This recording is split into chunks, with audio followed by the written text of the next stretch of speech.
Good morning, children. Hope you all must be fine, safe, and must be taking care of yourself. Children, what we have discussed so far challenges for the new nation under this chapter challenge of nation building. Immediate goal we have discussed. Three challenges had been discussed by us. And then the process of partition, children, in detail we have discussed along with the concept of two nation theory. I hope you all must be able to recall it. And the four difficulties what had been faced by our forefathers, by our ancestors who faced all the challenges in their life.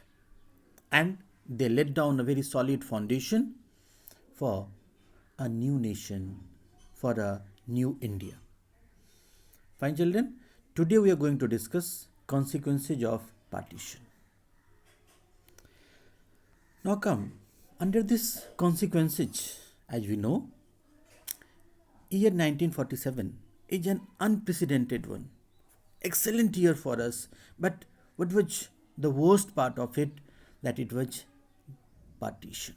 The partition took place, and this year was the year of one of the largest, most abrupt, unplanned, and tragic transfer of population that human history has known, human history has faced ever. You must be surprising that, sir, 1947 was an excellent year for us. Again, you are telling the same thing. Yes, children, this is the harsh fact of our life. Now, why did I tell that? Because killings and atrocities on both sides of the border has no limit. It was unlimited, children, and people of one community ruthlessly killed the people of other community in the name of religion. Surprisingly, and very unfortunate aspect that in the name of religion all these things started taking place. As I hope you must be able to recall the two nation theory, the theory that has been propounded by a party named Muslim League. Fine. And as a result, cities like Lahore and Amritsar had been converted into communal zones. Yes, children, these two cities became divided into communal zones. Muslim would avoid going into area where mainly Hindus and Sikhs lived. Where Hindus and Sikhs were living, Muslims generally they avoided going into those areas, and similarly Hindus and Sikhs they stayed away from the area of Muslim predominance. Can you imagine, children? Those things nowadays, what happened way back in the year 1947? And people were forced to abandon their homes.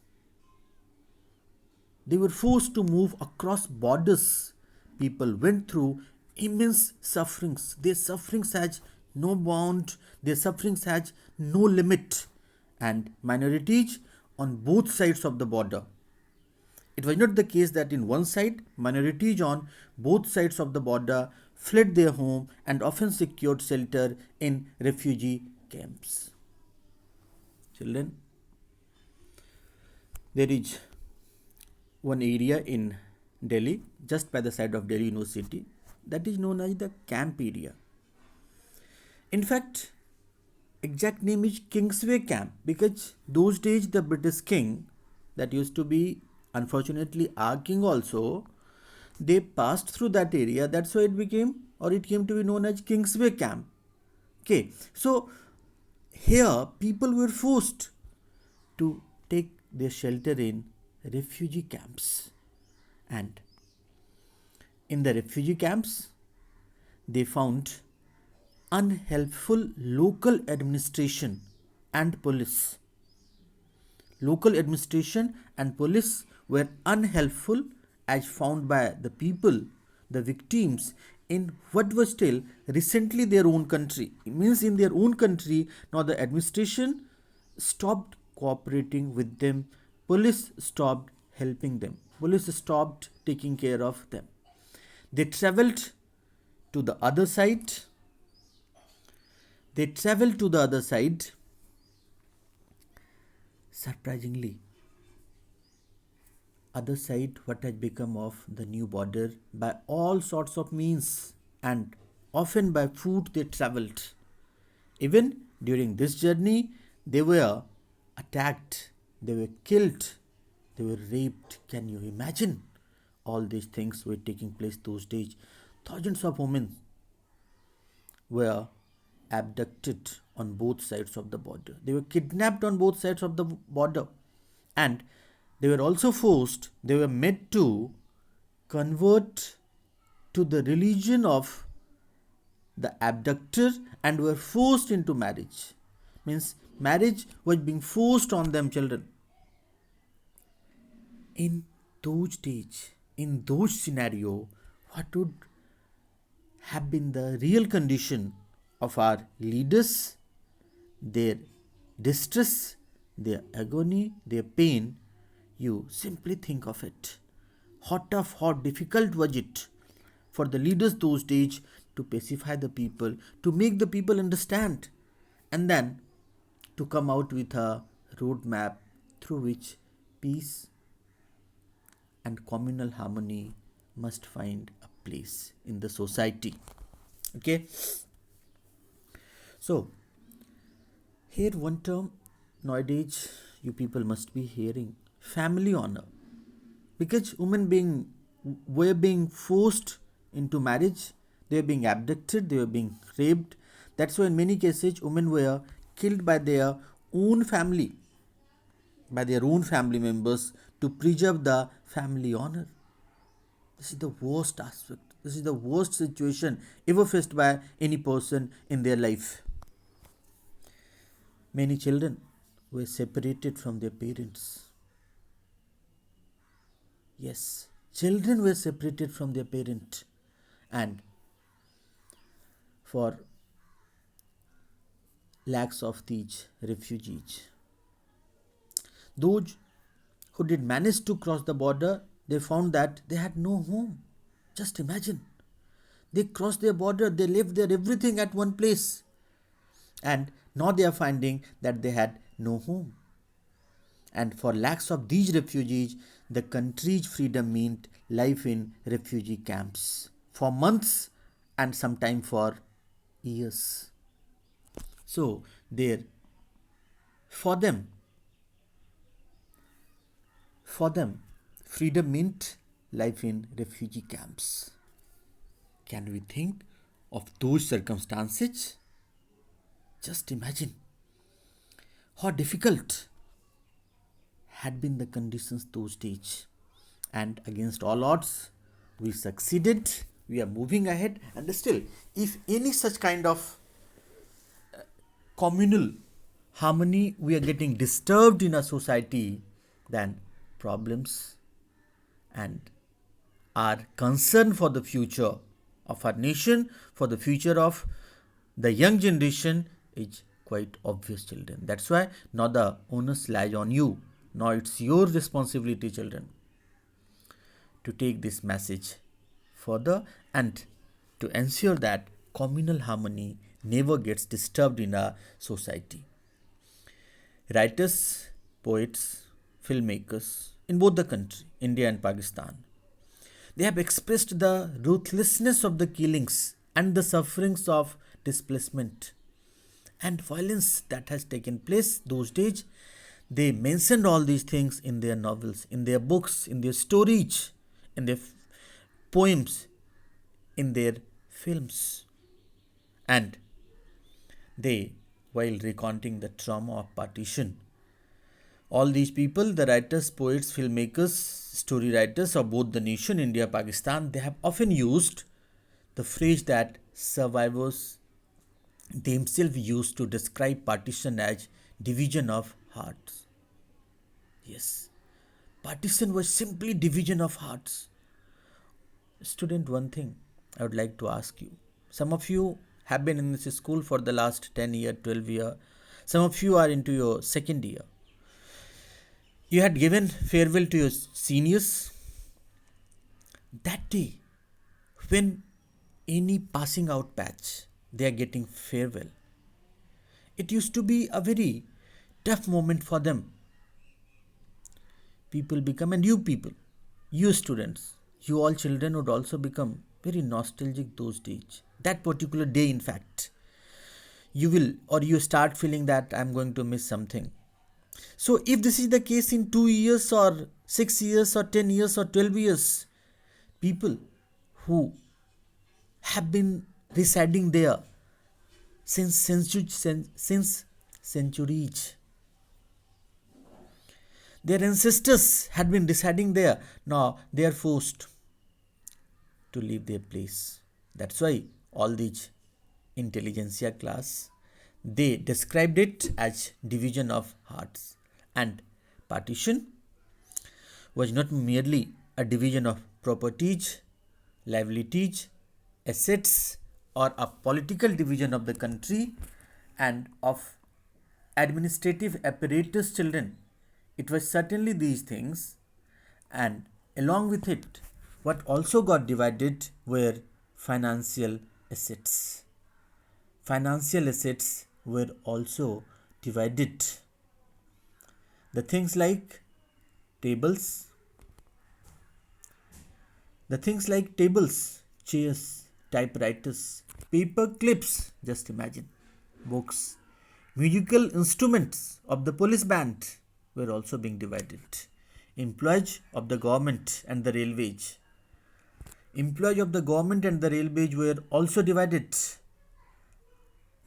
And above all, it was a violent separation of communities who had hitherto lived together as neighbors. As per the estimate, the partition forced about 80 lakh people. Yes, children. Those days, in the year 1947, it was 80 lakh people, means 8 million people. Partition forced to migrate about 8 million people across the new border, and between 5 to 10 lakh people, means half to 1 million people, were killed in partition related violence. Means all these offerings, all these prices we have paid, children. Then we got our independence. That's why you can just think of the responsibility you all do have. Now, beyond these administrative concern and the financial strains, partition posed another deeper issue. What was it? That the leaders of Indian National Congress, rather all the leaders of national struggle, they didn't believe in the two-nation theory. Most of the leaders, they didn't believe in two-nation theory except the leaders of the Muslim League, and yet partition on religious basis had taken place. Did it make India a Hindu nation automatically? Even after, this is a question, we are going to find its answer. Answer is certainly not. India didn't become a Hindu nation. Even after large scale of migration of Muslims to the newly created Pakistan, the Muslim population in India accounted for 12% of the total population in 1951. Yes, children, in 1951 of our total population, Muslims accounted for 12%. So, how would the government of India treat its Muslim citizens and other religious minorities? Be that Sikhs, be that Christians, be that Buddhists, be that Parsis, be that Jews, be that Jains. The partition had already created severe conflict between the two communities. But what way had been found by government of India, that is unparalleled, what we till date had not found in any other country on this planet Earth. Okay, and children, along with it, there were competing political interests behind these conflicts. The Muslim League, as we know, as you have discussed, was formed to protect the interests of the Muslims in colonial India. It was in the forefront of the demand for a separate Muslim nation, the role or the responsibility of the Muslim League, and similarly, there were organizations which were trying to organize the Hindus in order to turn India into a Hindu nation. But these were the attempts only. Some organizations were there, but they didn't go and establish any political parties, and government never treated them, never allowed them to disturb the communal harmony in New India. Okay? But it was decided that, and at last, because most leaders of our national movement, they believed that India must treat persons of all religions, not only of one religion. India must treat persons of all religions equally. And it hardly matters that what is the religion, what is the religious identity of the people. It was regardless, it didn't find a way, and it was in fact immaterial those days for the government of India, and we have been following that till date. So equal status had been given, and by and large consensus was that India should not be a country. India should not be a country that gives superior status to adherents of one faith and inferior to those who practiced another religion. So, being religious or a believer would not be a test of citizenship. Very clear. All citizens would be equal irrespective of their religious affiliation. You may have your own way to worship, you may belong to a different religion, you may have your own place of worship, or even the religious institution, educational institutions you can have, you will have, government will support you, government will provide the assistance. Okay, but government will never differentiate. No, government will never treat you inferior because you are participating one religion, and someone government will not treat superior because they are the one who has been practicing another religion. Okay. This ideal was enshrined in the Constitution of India, that India is a secular country. This term secularism in last class 11th also we have discussed in detail, and we will keep discussing this term religion, secular or secularism. Any question you do have, certainly you can ask. And one thing you must know here, children, that because this ideal has been enshrined in our Indian Constitution, it was the 42nd Amendment that took place in the year 1976. It changed the description of India from a sovereign democratic republic. India was earlier known as Sovereign Democratic Republic. So from a sovereign democratic republic, it became Sovereign Socialist Secular Democratic Republic. And simultaneously, words of unity of the nation. It also changed the words unity of the nation to unity and integrity of the nation, integrity of the country. Fine, children, I hope you must have enjoyed this lesson, and because this is a very difficult time for all of us, you need to give your 100%. Questions you do have, you can ask it. And as you know, every day few questions I used to give you, so 4-5 questions are there for you. Okay, very simple, like which cities were known as communal zones, why? Then partition of India employs administrative concern and financial strains. How did it take place? And you have to explain it. What is meant by division of heart? What is meant by division of heart? Okay, you must be put here within bracket. Then the Muslim population in India accounted for -% of total population in 1951. For what percent of total population in 1951 and discuss the consequences of partition of India. The last question. Okay, so do read well, try to make the most of these difficult circumstances, stay safe, stay indoors, and enjoy. Have a good day. Thank you.